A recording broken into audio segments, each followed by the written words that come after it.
Welcome back, this is CerealSnax, and today I just want to take a quick look at a game that I happen to love, and I saw that it was on sale on Steam this week, and it was a midweek sale. You may have missed it if you're watching this video, but it will be on sale again. It was only $3.74 in America, so very cheap and totally worth it. It's probably the most underrated first-person shooter that exists on the market today. It's actually one of my favorite first-person shooters that's ever been made. I don't know why. I think part of it was that I was born in Arizona, so I've got kind of a background in the West, but I also think that it's just a well-made game. It's very arcadey, and maybe that's why I like it. Very stylized. The art is really well done. It's got its own kind of art to it. I think some people, if they look at games, they want to see a game that's got all kinds of graphical options. It doesn't have a lot of that, right? The graphics are really good, in my opinion. They're still very modern. They still hold up. But really all it is the resolution, and the max I think you can set it at is 1080. You may be able to go higher if you have a higher resolution monitor. I'm not sure. V-Sync, texture quality high. Nothing really special, right? So not a whole lot there. That's okay though, because I think the game itself and the gameplay makes up for it. You got some basic audio settings, nothing great. But what makes the game so good is a couple things. So I'm just looking at the menus right now, and we'll jump into the gameplay in a minute. One of the big parts about it is the storyline. So these are your achievements, of course. Nuggets of truth are kind of neat. You collect these as you play the game. You can see I have quite a few of them. Still some that are locked. I've beat the game one time through the normal playthrough, and I find it to be pretty replayable as a game, so I may go do another replay of it. But anyway, so you can unlock these things, and it gives you kind of a history of the reality, what actually happened in the Old West. So that is really a cool feature to read up kind of on history of the Old West. So the biggest selling point of the game, besides the fact that the first-person shooter gameplay is so good, is, well, you've got these other options. You can do arcade, is kind of just constant fighting. If you want to do that, there's kind of like a mini game there, and then duels. We'll get to duels in a second. But the main selling point, in my opinion, is really the story. And I'm not going to spoil the story, so I may skip over that part and just jump right into the game. But suffice to say, the storyline is worth it, and the twist at the end is really worth it. Your character basically ties together the entire history of the Old West and all the outlaws in the Old West, so that's very worthwhile in and of itself. So let me do a new game. We'll just watch the intro movie. Now, here's the other options you can do. So once you've beat the game once, you get New Game Plus. And New Game Plus, you can then pick True West difficulty. Now, the easy difficulties, and the first time you play through the game, you don't get the ability to do this. But let's watch this story real quick, and I'll talk more. The voice actor in this game is really good, so that's another good thing about it.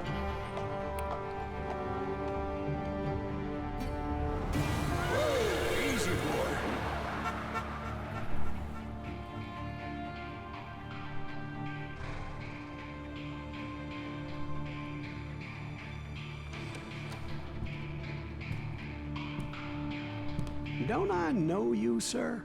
Don't believe so. I haven't been here in many years. Name's Silas Greaves. Silas Greaves? The bounty hunter? Used to be. Well, what are you doing here in Abilene? Just passing through. Got a little business to take care of. Well, sir, it would be an honor if you would allow me to buy you a beer. Hell, son, it would be my honor to drink it. I'm Molly. Howdy. I'm Dwight. That's Jack and Steve. Ben's behind the bar. Oh, I bet you got some great stories. A couple. Any of them true? Jack, be nice. A few. What about your shootout with Henry Plummer's gang in Bannock, Montana? Is that where you started as a bounty hunter? That's what it says in this here dime novel. Don't believe everything you read in them dime novels, boy. First man I hunted was back when I was riding with Billy the Kid. You knew Billy the Kid? Damn right. That scrawny son of a bitch had no fear. Wouldn't back down for nobody. I heard he collected the 10 stars off any crooked lawmen who crossed him. It was a war, boy. The Lincoln County War. And Billy promised his regulators would take the life of every bastard who helped bushwhack John Tunstall. Kid had a big chip on his shoulder and a hair-trigger temper. Made him dangerous as hell. So that's the gist of the story. Now, one of the most innovative parts of this game is that it does a lot like what Bastion does, and that is when you go the wrong direction in the game or you die, the narrator will actually say, you know, that didn't happen that way, you know, or whatever. So it actually kind of explains away your death as, oh, I went the wrong way in the story, kind of thing. So when I talk about gameplay, I want to talk a little bit about the gameplay now. About 30 years Okay, he's ago, talking, so hold on. Billy was hiding out in an abandoned farm near Stinking Springs. They capture the look and feel of... Threw in with the kid because the man I had he's sworn still talking. vengeance Don't on want to was interrupt riding him. with Billy's enemies. But before I tell you why I want that sumbitch dead, let me tell you what happened that day. I was heading back to the hideout when suddenly I had this funny feeling. Funny, haha. No, Steve. The other kind of funny.